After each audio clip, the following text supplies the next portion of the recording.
National highways authority ఉంటుంది. National highways authority of India NHAI మనకి బోర్డులు కూడా కనబడుతుంటుంది. వాళ్ళు ఒక మంచి ఆలోచన చేస్తున్నారు, అంటే కేంద్ర ప్రభుత్వం చేస్తున్నది అనమాట.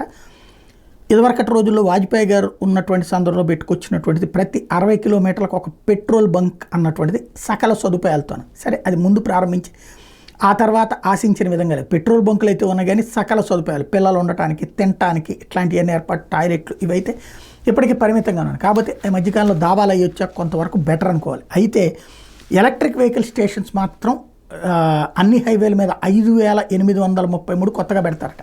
దేశంలో టోటల్గా ఈవీ ఛార్జింగ్ స్టేషన్లు 7,432 పెడతారట. మొదటి దశలో 5,833 అట. మన రాష్ట్రంలో మొదటి దశలో చెన్నై, కోల్కతా జాతీయ రహదారిలో 230 పెట్టబోతున్నారట. ఓవరాల్గా ఎంపిక చేసిన జాతీయ రహదారులకు ఆనుకుని ప్రతి 50 కిలోమీటర్లకు ఒకటి చొప్పున ఈవీ స్టేషన్లు ఏర్పాటు చేస్తారట.